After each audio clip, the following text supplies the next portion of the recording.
Welcome to the Military OneSource podcast.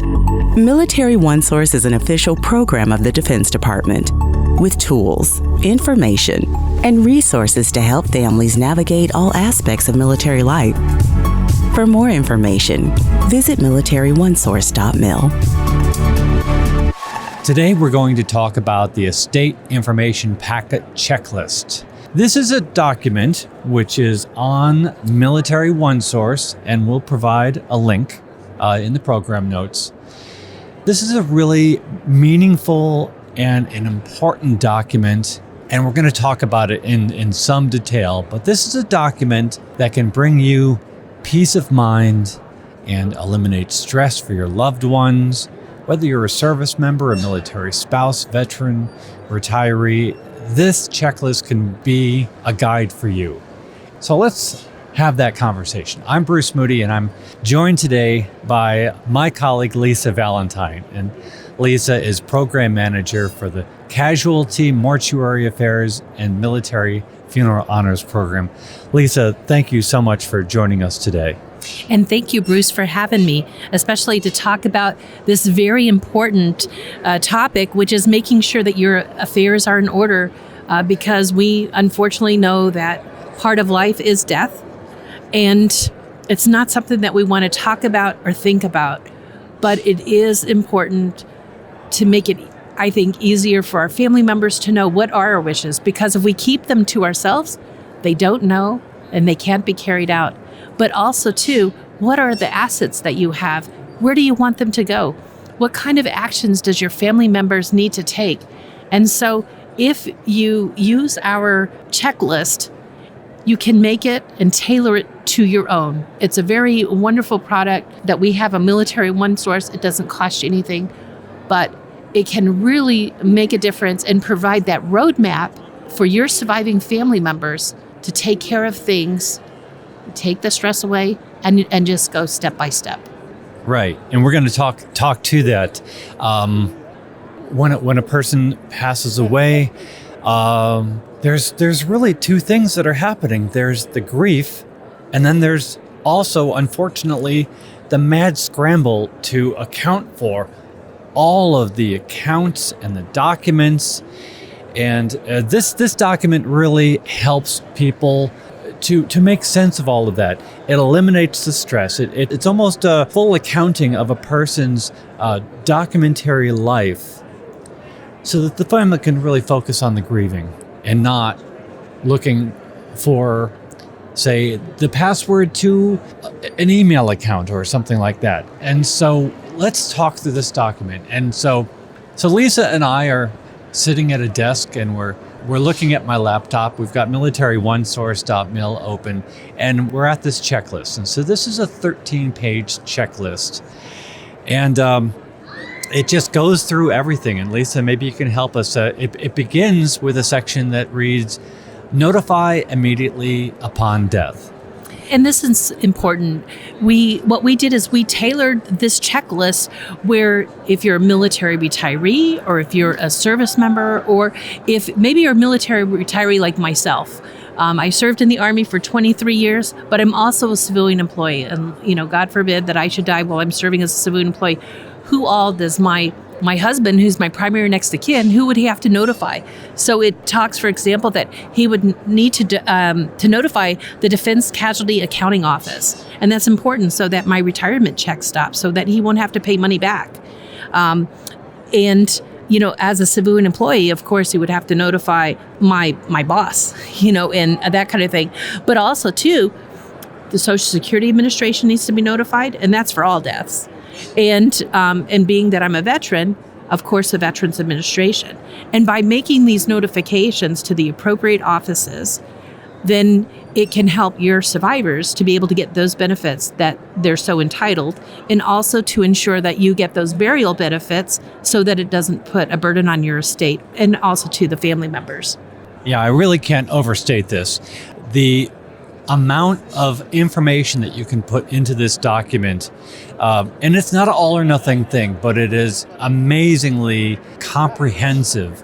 And as an individual who takes the effort to go through this document and amass the information, it just removes a huge, huge burden. We've got a section here called Personal and Family Information. This is a really important stuff. We have a section here that says, okay, well, here is the location of naturalization records, citizenship records, adoption records. It's all here in these sections. Absolutely. And this includes basic information because, when you're applying for stuff, you got to fill out numerous forms. And those forms ask for a lot of information. Well, if you have this document where your family members know where it's located, they can easily pull it up and they've got the information right there and they don't have to think about it. Because when you're grieving, one of the hardest things to do is to focus. But if you have the information handy dandy, it really makes a tremendous amount of difference. All right. Well, we're going to keep scrolling through this document. We've got a section here on key context. And this is important because it addresses legal issues, money issues, executor issues. Absolutely. And even, if you have an accountant, just various things and documents that your loved ones may need to have on the ready. And we're not going to list off every single thing here, but there are a number of things here that maybe people are not expecting. For example, there's a section here where you can account for personal art or collections. These could be things that you own. They could be very valuable, or they could have simply sentimental value. You can account for them, and you can explain to people what they mean to you and what you want done with them. Absolutely. And we also go into detail about, legal documents. Where do you have them at? Do you have them all in one area? Maybe it's too big to keep them all in one area, but, do you have a living will? And do you have a will when you do die? But, we cannot predict what the future is. And, we want to think that we're not going to die right away, but these are just important things to think about. So, Lisa, how did this document come around? And you mentioned before we started this conversation that you keep this document current. You're always updating it. So what informs what goes into this document? So it's a myriad of things. So this document was created because as a veteran, I belong to a veteran service organization, and my fellow veteran, and it's a women's group, a WAC group. They came to me and said, Lisa, you're in the business of casualty and mortuary affairs. And, it'd be very helpful if there was a checklist and we would know what to do because, we don't necessarily have family that's still living. We might be single, but we really need a one-stop shop. It was a recommendation. We listen to what feedback that we get from our military family. And even if you're a veteran, a retiree, it doesn't mean that you're not part of the family anymore. Even for, surviving family members, we embrace them and say, you're part of our family forever. And so that's how it came about. But then to keep it up to date, we go to places like the National Funeral Directors Association. And today we're at the National Cemetery, Cremation, and Funeral Association Annual Conference. We come to these events so that we can learn what's new in the business. And we also know that it's very important to understand the different generations. Things are evolving within the funeral, cemetery, cremation, and I would say burial cemeteries industry is just amazing. And so it's important that DoD doesn't get stagnant. We have to be up to date and learn about what are the needs of our populations that we take care of.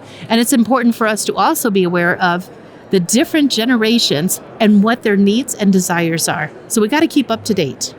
So the military, as we know, is incredibly diverse, and that means ethnic traditions, faith traditions, personal idiosyncrasies, really. And we've been having, it's impossible to go to a conference, a convention like this, and not have conversations about, well, what do I want to do? And people are saying, well, I would like to have this happen or that happen. And a lot of people don't even know what they don't know. It's an amazing conference because there is the traditional casket and urn, but when you come to a convention like this, you realize that there is so much more.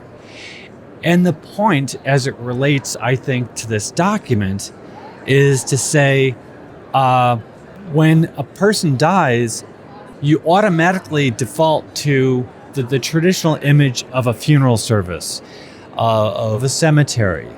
But the person who has passed away may have a whole different set of ideas of how they should be memorialized, how they should pass along their memory to somebody else.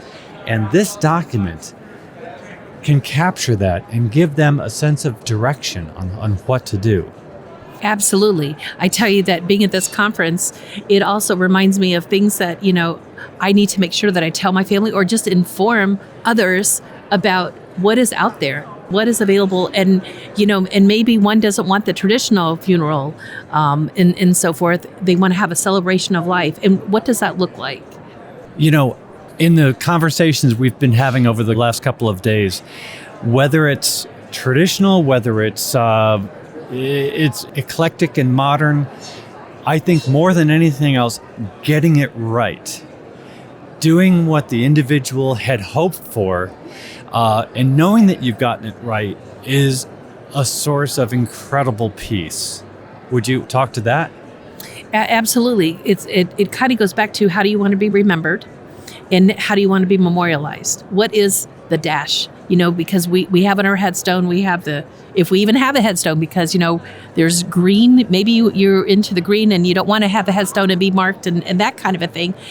So it's really individual, because like I said, things are changing, but, what happened in that dash? How do you want to be remembered? All right. So we'll wrap things up, and really by encouraging people to really have a look at this checklist.